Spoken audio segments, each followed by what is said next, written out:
你有这几个表现吗？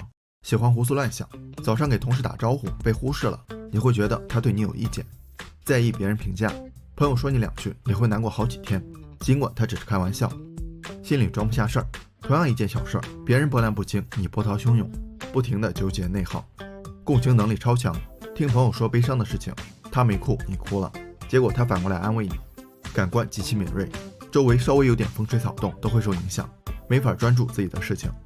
Hello， 大家好，这里是星河百度。被上面几条说中的小伙伴可以弹幕1，不瞒大家，我也算一个。如果你跟我一样，那咱们都算是稀有物种了，因为世界上只有15%到20%的人属于高敏感人群。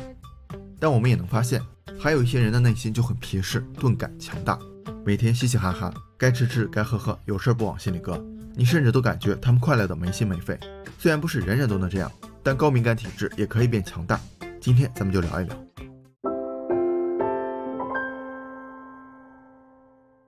首先，我必须要为高敏感证明，它不是心理问题，更不是疾病，而是一种秉性。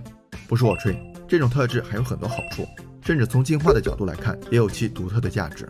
天生敏感一书就提到，之所以在所有高级动物中都有一定比例的敏感特质，就是因为在群体中，最好能有一部分个体能关注到周围的细微迹象，比如危险信号、食物来源、老弱病残的需求，而15%到20%的比例刚好合适。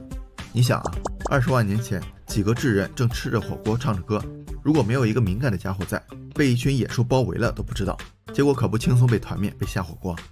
除此之外，敏感人群习惯用右脑思考，所以他们的右脑更发达一些。咱们都知道，左脑负责逻辑思维，比如计算推理这些，而右脑倾向于艺术思维，比如绘画音乐，更感性一些。所以敏感的人一般创造性思维比较强，也多少有些艺术细胞，说不定你就是下一个梵高、莎士比亚。还有，敏感人群更富有同情心和同理心，能够设身处地的为他人着想，跟他们在一块儿，一不小心就会被暖到。做起事来，他们也更专注和细心，当然前提是没有干扰，不要在他们工作学习的时候打扰他们，有时候你的呼吸都能让他们走神。你看，就是这样一个敏锐细心、善解人意的文艺青年，却被很多人贴上了内向、自卑、矫情的标签。看来大部分人，甚至敏感者自己，都对敏感这个概念误解太深。那应该怎么定义敏感呢？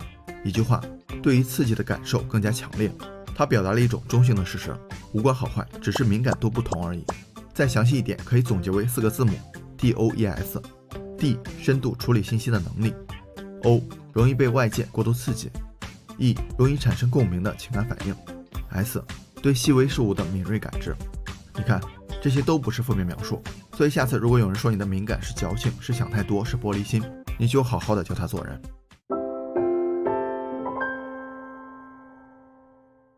当然了，人们的误解也不无道理。接下来咱们就聊聊高度敏感会给我们带来的困扰。由于高敏感人群对外在环境和内在情绪的高度感知，他们会因为过多的信息而感到无力承受，所以跟其他人比起来，他们更容易心累。比如做事的时候，其他人会忽略一些干扰，但他们不行。张三咳嗽了，李四喝水了，都有可能成为干扰源。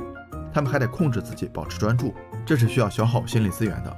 别人100%的精力都在做事上，他们的精力一些分给了干扰源，一些用来自我控制。就像手机电量先掉一半，也就更容易电量不足了。第二个困扰是情绪容易波动，他们容易被别人的情绪感染。你开心我也开心，这没什么问题。关键是碰到了一些负面情绪的人，消极、悲伤、抱怨、焦虑这些情绪，他们出于你而层林尽染，而且别人释放完就没事了。高度敏感者需要更长的时间来疗愈。由于对细节的过分关注，就导致了他们挑剔的原则，这也是第3个困扰。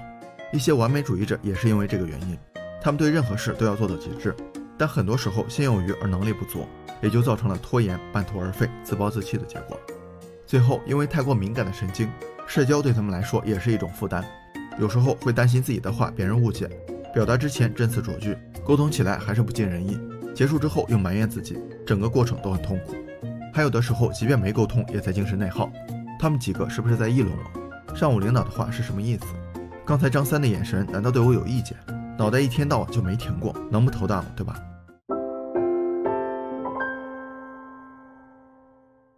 那高度敏感者是怎么形成的呢？本质上应该是下面3个原因。1. 天生如此。你可能会觉得奇怪啊，难道真有人一出生就敏感吗？答案是肯定的，在婴儿身上能观察到这种迹象，比如敏感的婴儿容易受到刺激，稍微有点动静就哇哇大哭，但不敏感的婴儿就心大多了。敏感的小伙伴也可以想一想，是不是小时候就这样了？心理学家杰罗姆·卡根检查敏感的孩子时发现，他们大脑中的去甲肾上腺素和皮质醇的含量都偏高，而这两种激素都跟激动的状态有关。所以他认为，具有敏感特质的人就是一个特殊的群体，跟普通人在遗传上就存在明显的差异，就像头发有黑色和棕色这种区别一样。2. 大脑的两个系统。研究者认为，敏感度取决于大脑中两套系统的平衡，一个是行为激活系统，另外一个是行为抑制系统。激活系统就像是对什么事儿都好奇的孩子，让我们接近新事物；抑制系统就像是一个谨慎的母亲，时刻关注周围变化，让我们保持警惕。你看，这两套系统的作用完全相反，而且这也能解释高度敏感者两种不同的表现。有些人抑制系统正常，但激活系统很弱，他们就非常镇静沉默，对什么好像都不感兴趣。还有些人激活系统正常，但抑制系统太强，他们就表现得既好奇又谨慎，既勇敢又胆小，有时候沉默，有时候激动。小伙伴们可以想一下自己属于哪一种。3. 环境影响。不良的家庭环境和教育方式也会让孩子变得越来越敏感。比如很多家长控制欲很强，让你干啥你就得干啥，要是不听话那就两个手段，一个是打，另外一个也是打。孩子的诉求得不到重视，也就不再表达，而是处处揣摩父母的想法，变得越来越敏感。别问我是怎么知道的。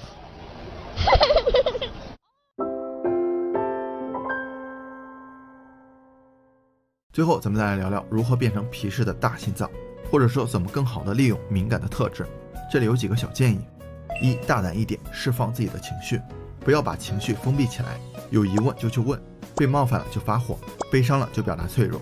因为敏感体质本身就需要更长时间来平复情绪，再把压力囤积起来，简直是雪上加霜。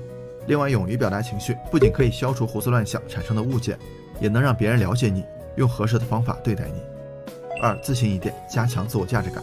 前面说了这么多敏感的优点，也是告诉小伙伴们，敏感的人更有理由自信，别人的评价不是恭维和讨好来的，而取决于自己的能力。另外，自我价值感不是看你取得成就被认可时有多自信，而是没做好被拒绝的时候也不会否定自身的价值，所以把重心放在自己身上，建立稳定的价值体系。3. 积极一点，正向思考问题。我们可以这样想，共情能力强就给了自己更好的开导别人的机会，在意别人评价也就能帮自己发现问题，提升自己，这样一来就不会再钻牛角尖，而是提供了开放性解决问题的思路。4. 放开一点，多接触新的人和事物，跟和自己观念不太一样的朋友家人聊聊，去听一听不一样的声音，观察与自己不同的生活，逐渐的也会认识到不同和分歧确实存在，并且与我不同不代表别人和别人的观点一定是错误的，最终这能帮助我们接受自己身上可能从前没有承认过的一面。5. 懒一点，给自己留空间充电，避免过度刺激。如果社交耗电，那就经常给自己留空间充电，可以适当独处，避免打扰和压力。如果胡思乱想耗电，那就找个能让自己放松的兴趣，冥想、郊游、绘画都可以。当新的爱好占据了大脑，胡思乱想的空间也就越来越少了。6. 点一点，来个一键3连。这条是我开玩笑的。好了，今天的视频就到这儿了。敏感的小伙伴可以收藏一下，方便观看。一定要记住，接纳自己，关怀自己。你就是你，没必要跟别人一样。敏感是你独有的特质，你唯一需要做的就是好好利用它，把它变成自己的优势。女孩以为找到了真命天子，却不知道一步步落入对方情感操控的陷阱中。她更不知道自己梦寐以求的童话般爱情，竟是一场彻头彻尾的庞氏骗局。Hello， 大家好，这里是星河百度。今天的故事根据真实事件改编，我们来看看情场高端猎人是如何诱捕猎物的，以及这段爱情骗局背后的6种心理操控术。29岁的金发女孩塞西莉，虽然到了妈见愁的年纪，但她一直憧憬着童话般的爱情，所以7年间，她在交友软件 Tinder 上不停地寻找自己的白马王子。这一天，塞西莉跟往常一样刷着 Tinder， 突然看到一个长相帅气、穿着时尚的男生西蒙。通过对方主页的 IG 地址一查，塞西莉看到了更多生活照，名车豪宅，到处旅游，参加各种派对和商业活动，还有很多粉丝。看着这个事业有成又年轻帅气的小伙，塞西莉心动了。这不就是自己要找的白马王子吗？随后，塞西莉抱着试试看的态度右滑配对，好巧不巧，对方也右滑了，两人配对成功。Tinder 的操作是这样：看到一个人不感兴趣就往左滑，感兴趣就往右滑，如果2个人都右滑，就配对成功了。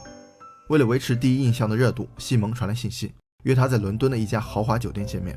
跟很多网恋的照片不同，塞西莉发现西蒙不仅跟照片上一模一样，而且真人还散发出一种特别的魅力，自己完全被他吸引住了。殊不知，这是西蒙诱骗猎物的第一步，包装自己，打造光环效应。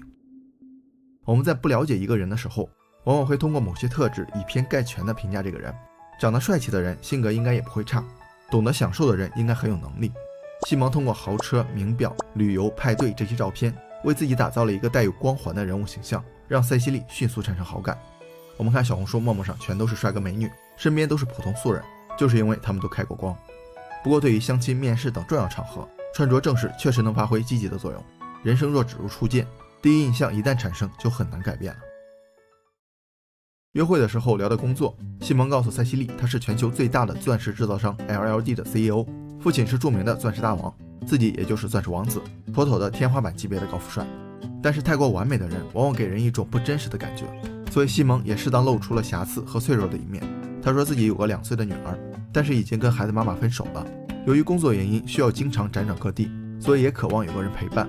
为了增加真实性，约会当天西蒙就邀请塞西莉跟自己一起去保加利亚出差。就这样，塞西莉乘坐着西蒙的劳斯莱斯私人飞机一同前往。这些在偶像剧才会出现的浪漫场景竟然照进了现实，塞西莉的小心脏开始躁动不安。陪同出差的还有西蒙的保镖、前妻和他们2岁的女儿。前妻告诉塞西莉，西蒙是个好男人，即便分手了还一直抚养他们。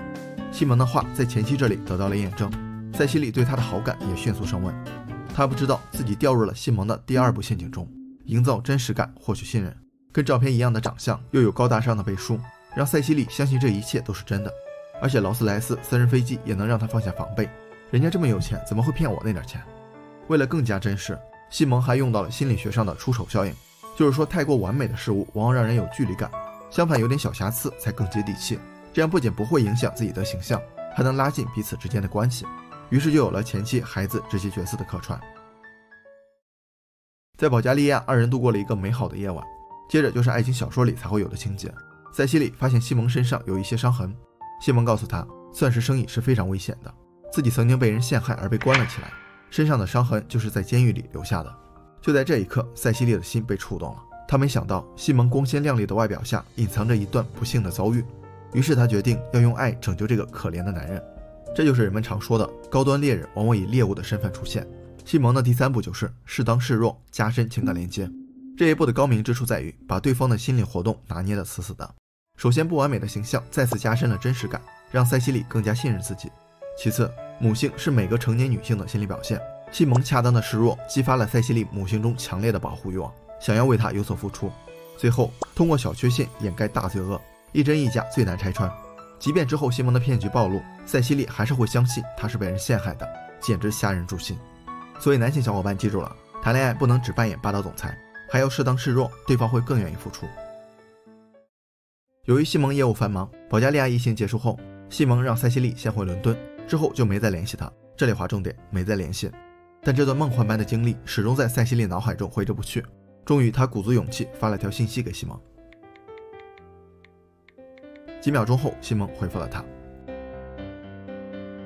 之后，他们每天都会互发信息。塞西莉也逐渐认定西蒙就是自己命中注定的那个人。西蒙一边说自己忙得抽不开身，一边又给塞西莉创造惊喜，专门乘坐私人飞机去找她。这种忽冷忽热的落差让塞西莉招架不住，只能被牵着鼻子走。这是西蒙的第4步，也是情场高手的进阶手段——间歇性强化。就是说，如果持续稳定的满足对方，对方习惯之后内心就没有了波动，反而是随机性的奖赏才令人感到期待和着迷。举个例子，你每天给女生送一束花，时间一长她就习惯了，因为都在意料之中，没有了惊喜。这个时候你不送了，过了几天再送，她就又开始珍惜了。我们看电视剧里的老实人都是有求必应，最后女主来了句你是个好人，但咱俩不合适。情场高手就不一样了，不是一味的顺着对方，而是张弛有度，随机性的满足。这种神秘感会让人产生浓厚的兴趣，而且意料之外的惊喜更能刺激大脑中多巴胺的释放，让人产生快感，而这恰好是成瘾的过程。一句话总结就是，他一时好一时坏，你一边哭一边爱。确定关系后，西蒙对塞西莉说自己有一笔生意要谈，但这笔生意非常危险，还给他看了一些照片和监控录像，显示有人闯入他的公寓。1个月后，意外发生了。西蒙发来保镖受伤的照片和一段语音，说敌人袭击了他们，不过多亏保镖在，现在安全了。然后告诉塞西莉，敌人正在通过信用卡消费记录来追踪他，所以他的卡暂时不能用了，需要先借用塞西莉的信用卡。塞西莉二话不说就办了张信用卡，但2.5万美元的额度对西蒙来说只是杯水车薪。很快这张卡就刷爆了。西蒙传了张收据给塞西莉，说他已经付款给信用卡公司了，但因为是跨国转账需要一段时间，然后让塞西莉再带2.5万美元现金去找他，理由是现金不会被追踪。没办法，塞西莉只好申请快速贷款。到了这里，塞西莉依然没有察觉到这是一场骗局。你可能觉得塞西莉很傻很天真，但这其实是西蒙的第5步，付出的越多，爱得越深。心理学上有个富兰克林效应，就是说那些帮助过你的人会更愿意再帮你一次，放到爱情里同样适用。我们都以为自己爱一个人是因为对方的长相、性格之类的，但其实不是，而是因为我们的陪伴、关心、思念，我们倾注的时间和心血。所谓爱，就是一个人付出的总和，付出的越多，爱得越深。所以塞西莉会觉得承担贷款压力也是付出的一部分，付出是因为爱，爱又让他更愿意付出。为了提高信用卡额度，西蒙以 LLD 公司 CEO 的身份把塞西莉加到员工列表里，开出了一张9万多的工资单，并安抚塞西莉一切都在掌控之中。额度虽然提高了，但还是一次次被刷爆，这是塞西莉从未经历过的恐慌。同时他还担心西蒙出意外，只好拆东墙补西墙，从一家银行贷款还上一家银行的欠款，贷款金额也越来越多，达到25万美元。虽然塞西莉也怀疑过，甚至在网上搜索过西蒙所说的钻石家族，但网上确有其人。再加上西蒙10万火急的请求和看似合理的话术，让塞西莉根本没有喘息的机会，只能一而再再而三地投入金钱。这也是西蒙的最后一步，无压力的屈从。心理学上有个登门槛效应，从没有压力的小要求开始，之后每次的要求都只提高一点点，就像上楼梯一样，每个台阶都不费力。就这样，金额从 2.5 万一直累积到25万。再加上沉没成本谬误的影响，既然已经投入了这么多感情和金钱，塞西莉不敢也不愿意往坏的方向想，只能安慰自己继续投入。塞西莉不知道的是，在他既为钱发愁又担心西蒙安全的时候，西蒙正带着新女友在米克斯诺岛旅游，他们租游艇开派对，用的正是塞西莉的钱。这场王子与公主的童话爱情故事只是一场彻头彻尾的庞氏骗局。因为还不上债务，银行人员找到了塞西莉，塞西莉不得已说出了实情。银行人员看到西蒙的照片说，又是这家伙。这个时候塞西莉才知道自己被骗了，而且只是众多受骗者之一。他们告诉塞西莉，这个男人是个惯犯，根本不是什么钻石大王的儿子，家族的照片也是 P 上去的，一切都是假的。虽然因为自己的罪行，西蒙被判处15个月的监禁，但由于疫情的原因，仅服刑5个月就被释放。现在的他依然是个自由人，从发布的照片来看，他的生活还是光鲜亮丽，开着跑车，住着别墅，还有美女相伴，只是不知道这次是真实的还是虚假的。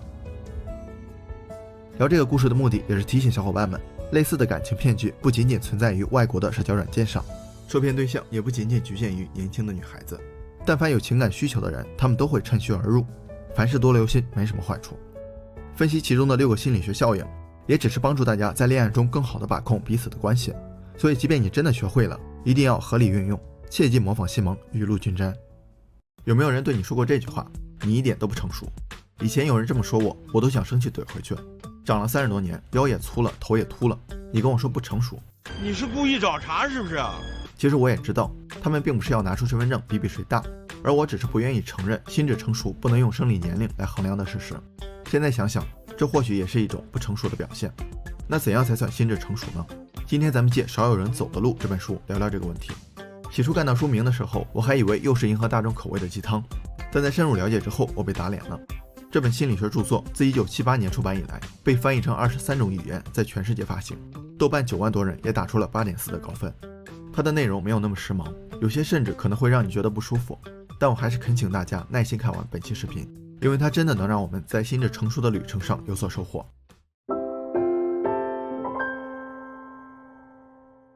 作者斯科特·派克是一位心理医生，20多年的职业生涯中，他治愈了上万名病人，但过程并不像结果那么美好。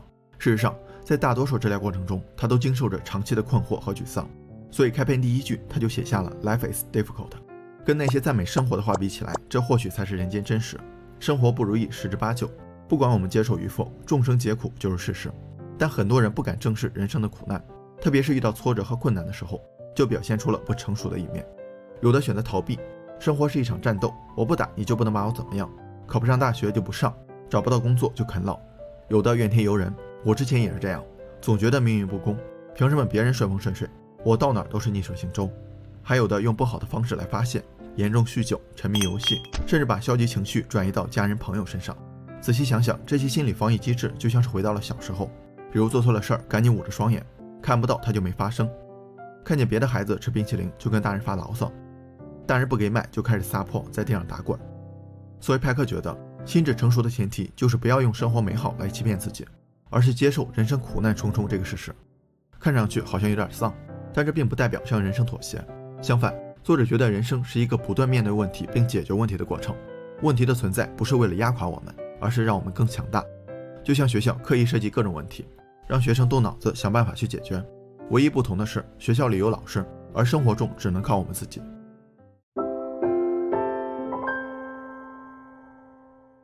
接受之后要如何应对呢？作者提到一个词，自律。乍一看没什么新意，但作者所说的自律并不是早睡早起好好学习这么简单，而是主动要求自己以积极的态度去承受痛苦。它包括4个原则：延迟满足、承担责任、忠于事实、保持平衡。咱们一个个说。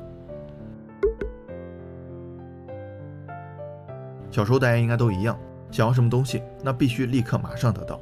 我从不相信父母说的明天再买，鉴于我每次的态度都很强硬，所以很多时候我都如愿以偿的得到了一顿毒打。长大了也没好到哪儿去，复习功课那是能拖就拖，组团开黑就一刻都不能等。做事情不是以重要程度来衡量，而是拿能不能获得快感来说事儿。作者提到一个案例，有位女士找到他，想要改掉工作拖延的毛病，结果发现问题的症结竟然是吃蛋糕的习惯。这位女士很喜欢吃蛋糕，确切的说是喜欢吃蛋糕上的奶油，所以她总是先吃奶油再吃蛋糕。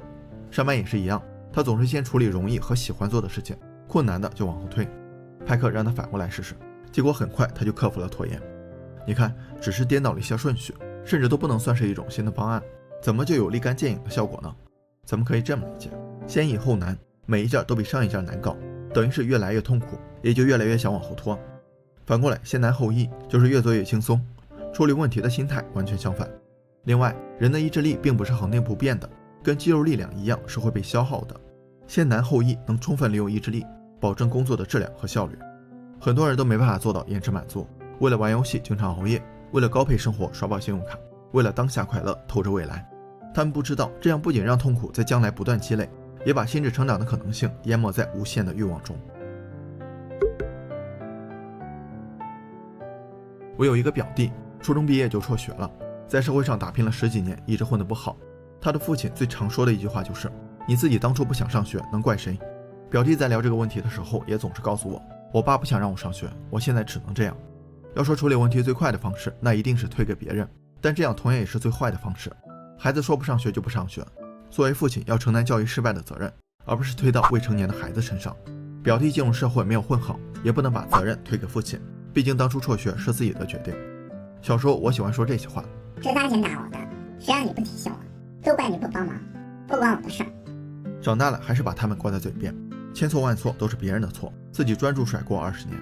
心理学上有一种人格障碍叫人格失调症，就是缺少自主判断和承担责任的能力。你看是不是跟大多数人的症状一模一样？也刚好印证了作者的一个结论，几乎人人都有心理问题，只是程度不同而已。美国作家埃尔德里奇说过一句话：你不能解决问题，你就会成为问题。不管把责任推给谁，问题并不是消失了，而是短暂的寄存在别人那，时间越长问题越严重，最终会连本带利的还给你。所以承担责任甚至比第一条更重要，该来的迟早要来。人们以为推给别人就是躲过了责任，但其实只是躲过了心智成长的机会。人们认知这个世界的过程就像是在绘制一张地图，从小就开始了，哪儿有山哪儿有水，哪条路好走哪条道布满荆棘。小时候我们听大人的话，会以为夜里真的有老猫，说谎话真的会尿床。长大后发现黑夜只是天体运动的结果，说谎话也只是不好的行为而已。随着年龄的增长，地图会变得清晰准确，这也直接决定了我们对客观事实的了解程度。有些人一直在修改自己的地图，不管年龄多大，没有偏见和优越感，努力接受新的认知。还有些人还未成年就放下了画笔，他们以为自己的地图准确无误，不需要再修改。年轻的时候我也总是会有偏见，看到别人天天去图书馆，会觉得他们装；看到有人刚毕业就找到好工作，会认为是靠家里人。心理学上有个词叫退行，就是说成年人用小孩子那套方式来应对困境，缓解焦虑。现在想想，我的行为跟小孩子毫无二致。就像小时候我们总喜欢跟小伙伴们比谁的才是好的，他喜欢泰罗奥特曼，我喜欢赛文奥特曼，谁也不让谁能吵一节课，因为在我们心里，自己坚持的才是事实。很多时候并不是人们看不到事实，而是不愿意承认事实，他们更愿意待在舒适区里，对不同的声音视而不见。心理学家凯斯桑斯坦提出了回音式效应的概念，我们在封闭的环境里，意见相近的声音不断重复，不管他们是真理还是谬论，我们都会信以为真。舒服是舒服了，但也封死了心智成长的道路。小时候家里条件不好，碰上哪天大人买水果了，我就像饿了半个月的狼一样，不吃完不罢休。有几次都吃到肚子疼，我还说他们买的水果不新鲜，后来他们买的次数就更少了。保持平衡就是要懂得取舍，建立一套富有弹性的约束机制。小时候贪吃贪玩，不顾后果的放纵自己是不平衡的；成年了迫于生活压力，只知道拼命工作，不给自己喘息的机会也是不平衡的。精神分析学派的创始人弗洛伊德提到了人格结构的3个组成部分：本我、自我和超我。简单来说，本我代表着人类最原始的欲望，无视外界的道德规范，怎么爽怎么来。之所以人不会放纵自己，是因为有超我，它是人格中最美好的一面，道德高尚，追求完美。二者完全对立，但又能和谐共处，靠的就是自我。它就像是一个现实的和事佬，一方面调节本我，一方面受制于超我。心智成熟不是本我支配的原始冲动，也不是超我追求的完美圣人，而是在自我的调控下保持人格的平衡状态。书中提到，保持平衡意味着放弃，但放弃并不是最终目的，而是得到的必经过程。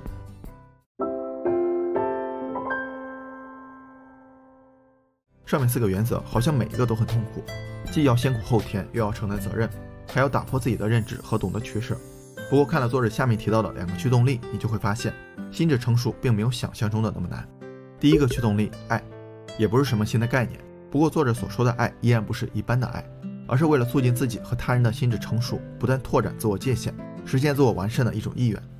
根据定义，男女之间的爱情就不属于这种爱。首先，这只是动物的本能，并不是人类的专属。刘爱派克甚至觉得这是心智的退化。虽然每对恋人都觉得他们的爱力量很强大，但本质上只是一种幻想，跟小时候幻想自己是超人一样。这也是为什么归于平淡之后，有些人会后悔，我真是瞎了眼，怎么会看上你？怎么理解作者所说的爱呢？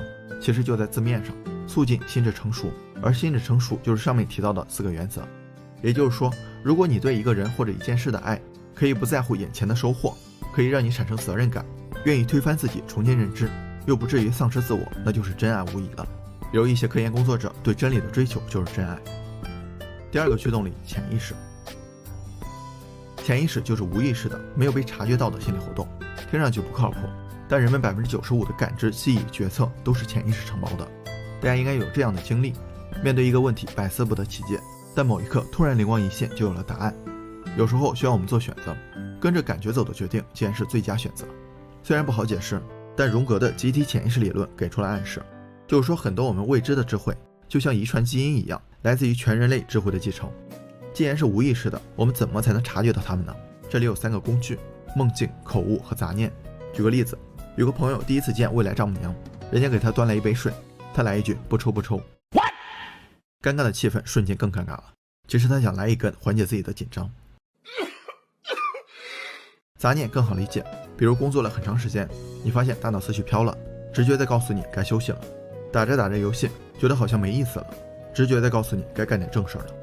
我们需要聆听潜意识的声音，让意识中对自己的认识更接近真实的自己。对潜意识认识的越多，意识就越成长，心智也就越成熟。到这里就是我对少有人走的路浅薄的总结。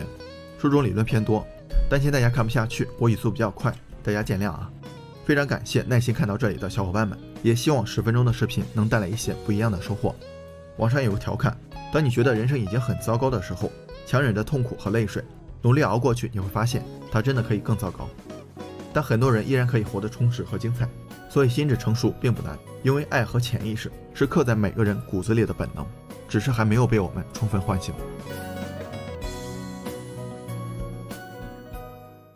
担心朋友过得太差，也不想他们过得太好，讨厌被别人双标，自己却也心存偏见，拥有之前强烈渴望，得到之后就索然无味，对外人总能共情，对亲人却尖酸刻薄，思想上踌躇满志，行动上混吃等死。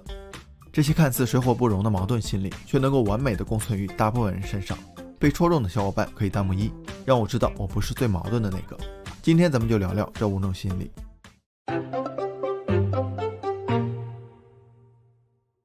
没有哪个人希望自己的朋友过得不好，这毕竟有感情成分在里面。就比如说我，如果身边的朋友需要帮助，我都会尽力做点什么。真要是一点忙都帮不上，心里还会产生一些愧疚。大部分人应该都是这样。有句话是风送花香红满地，雨润春树碧连天，这是人性中的纯真和善良。但有时候人们心里确实会滋生一些不太好的念头，比如同学不及格，我会同情他，甚至会帮忙辅导功课。同学考了第1名，我心里又有点不是滋味。再比如朋友身处低谷，生活拮据，我会让他住自己家，帮他减轻压力。朋友混得比自己好了，又多少会有些失落。而且很多时候咱们明明知道这些想法不妥，还是控制不住自己，陷入负面情绪中。这是什么原因呢？社会心理学有个词叫社会比较，就是人们在定义自己的能力、智力这些特征的时候，会跟其他人做比较，得出一个合乎己意但可能有偏差的结论。比如我1个月挣1万，不好客观判断挣得多还是少，但朋友1个月挣5000，我就会觉得自己还不错。反过来，如果他1个月挣2万，我又会觉得自己不行，心生嫉妒。这里有2个有趣的现象，一个是我们进行社会比较的时候，往往倾向于上行社会比较，就是喜欢跟比自己强的人比。一个班的学生考80分的不愿意跟不及格的比，这样体现不了自己的能力，他们更愿意跟考90分的比。初衷可能是好的，为了鞭策自己，但也可能产生负面影响，就是鞋跑丢了也追不上人家，产生自卑嫉妒的情绪。第2个是比较对象都是自己身边的人，就像很多父母喜欢说，你看你二大爷家的孩子怎么样，身边的人跟自己关联性高才有可比性。他们绝对不会说，你看人马云怎么样，马云再有钱跟咱没有关系，所以也不会产生不公平感。除了被负面情绪绑架，比较多了还容易内耗，所以还是少做比较。真需要激发行动力，可以用具体目标代替比较对象，比如你要1个月挣2万，而不是你要挣的比谁多。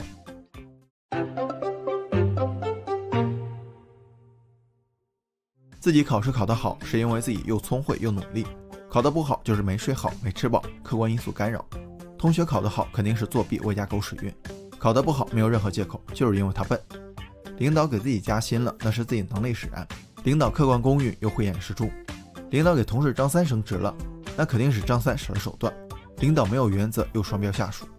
人们在评价一个人或一件事的时候，大都不会用客观统一的标准，而是从自身利益出发，对自己有利标准就相对宽松，对自己无利标准就变得非常苛刻。这又是为什么呢？其实人的认知方式有2种，一种是通过证据逻辑进行分析产生的分析型认知，得思考费脑子；另外一种是无意识的快速的直觉性认知。如果什么事儿都用分析型认知，理论上是好的，没有双标，没有偏见，但这样大脑受不了啊。咱们大脑每秒能处理的信息是50 bit 左右，而感觉系统每秒向大脑传递的信息多达1100万 bit。你看，这不是难为他吗？生产队的驴也不敢这么用。我们每天的感知、记忆、判断之所以看起来毫不费力，是因为绝大部分信息被直觉性认知承包了。它很快，快到你意识不到，但它也有软肋、刻板、主观，偶尔还有些偏执。因为直觉性认知靠的是经验和记忆这些，它处理信息依据的不是合理性，而是对自己是否有利的倾向性。这样就好理解了。我们之所以讨厌别人双标，是因为他们的标准对我们不利。领导给张三加薪没给我加，我就相对少了。那家伙的观点跟我想的不一样，我就可能是错的。很多时候我们判断别人是否双标和客观之前，就已经心存偏见了。二者表面矛盾，本质上都是为了维护自己的利益。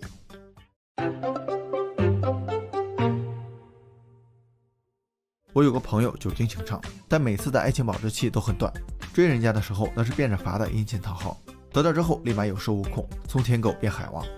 还有一些人喜欢买东西，消费能力永远跟不上消费欲望，买之前不管得不得手，东西一定得到手，买到之后就开始后悔，甚至有些都懒得拆开。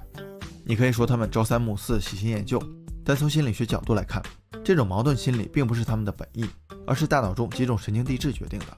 拥有之前是多巴胺负责，这个东西就是个奇葩，虽然只有20万分之一的脑细胞可以释放，但物以稀为贵，几乎每个人都对它趋之若鹜，因为它能让人们产生快感。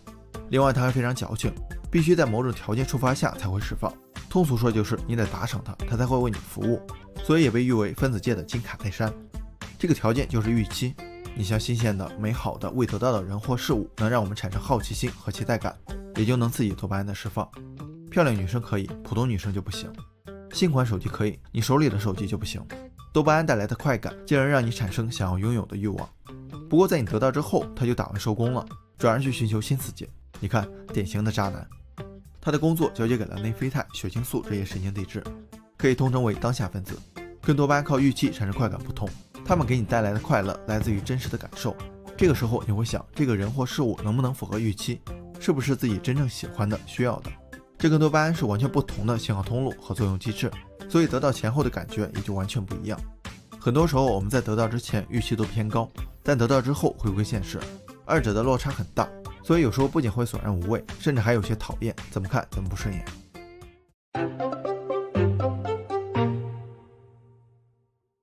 以前我总是这样，朋友找我帮忙，我有求必应；父母让我教他们操作智能手机，1分钟不到我就不耐烦了；同事向我抱怨或者诉苦，我能说一大堆道理开导他；女朋友发2句牢骚，我立马来劲，针锋相对，毫不退让。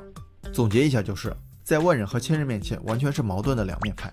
对待外人那是通情达理、人畜无害，但跟最亲近的家人在一起，就变成了挑剔、刻薄、暴躁的无赖。有句话是，了解一个人的情商，就看他对待家人的态度。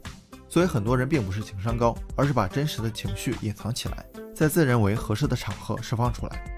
美国社会学家霍克希尔德提出了一个概念，叫情绪劳动，就涉及到人际互动，人们管理自己情绪所付出的精力。比如面对客户、同事、朋友，你表现出来的情绪不一定是真实感受。甲方不停地让你改方案，你能骂脏话吗？领导批评，同事抢功，你能掀桌子吗？你为了顾全大局，照顾他人，碍于面子，得把真实的情绪感受隐藏起来，戴着一个叫做情绪表达的面具行事。二者相差越大，你付出的精力就越多，也就越容易累。但情绪感受只是隐藏起来了，并不是消失了，它有时候会在一些特定的条件下释放出来，也就造成了成年人的崩溃，往往就在一瞬间的结果。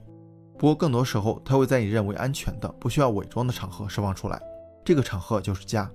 因为只有家人可以给你更多的包容和忍耐，你也不用担心在你发泄完之后会失去这个避风港。这样一来，坏情绪留给家人也就顺理成章了。长期如此，这种行为变成了习惯，也就造成了对外客气、对内戾气的矛盾心理。其实情绪发泄有很多种方式，看个电影、睡个觉、找个朋友聊个天都可以，没必要非得转一个家人。要知道，他们能包容你多大的脾气，就代表他们爱你有多深。好像有点煽情了，但确实是这么个道理。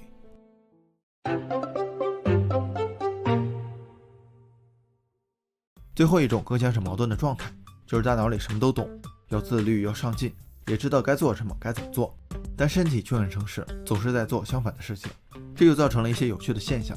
本来打算在家看书，结果上午刷综艺，下午打游戏，一整天就这么充实的度过了。计划周末早起跑步，结果睁开眼就到午饭点了。既然晚了，干脆明日再议，然后明天继续复制今天。收藏了一些干货文章，就觉得自己学到了，结果他们只是在收藏夹里吃灰，有时候甚至都忘了收藏过它们。你看，这种状态就像心电图一样，间歇性抖动，持续性躺平。很多时候我们也自认为努力了，但结果不会骗人啊。人家拿奖学金，我不挂科都费劲；人家6块腹肌，我多走2步都头晕。咱们上面提到认知型思维跟直觉性思维，骑象人和大象这本书里做了一个形象的比喻，认知型思维就像骑象人，直觉性思维就是大象。骑象人和理智会要求大象前进或者停止，但它力量跟大象没法比。换句话说，只有大象愿意的时候才会听骑象人的话，这个时候才是真正的知行合一。其他情况下，大象是怎么爽怎么来，骑象人要看书要健身，这些事儿不仅不爽还痛苦，他自然不愿意干。怎么才能让大象听话呢？咱们之前提到过行动力，这里分享几个小建议。1. 设定具体的目标，要变有钱，要找到女朋友这种目标对行动没有任何作用，只有可量化可拆解的目标才能产生意义感，才能激发行动力。2. 降低行动成本，长远的计划不仅偏差大，而且无形中也是一种压力。更好的办法是降低启动阻力，从1分钟可以完成的动作开始。健身每天就做3个俯卧撑，学英语每天就记2单词，没有压力，而且一旦开始你就不会立刻停止，超额完成的成就感也会强化行动力。3. 设置奖赏机制，不掉装备不涨等级，你肯定不愿意打游戏，奖赏是做事的动力来源。看完一本书奖励自己吃个大餐，跑完5公里奖励自己刷会儿手机，这些奖赏带来的收获感会让你一直坚持下去。最后再啰嗦2句，其实聊这几种矛盾心理并不是评价好坏优劣，相反，我觉得这是大部分人的共性。几十年的心理学研究证明了一个观点，再牛的牛人也不可能保证绝对理性哪怕1个小时。那些牛人之所以牛，不是因为他们没有问题，而在于他们能够正确认识、理性对待自己的问题。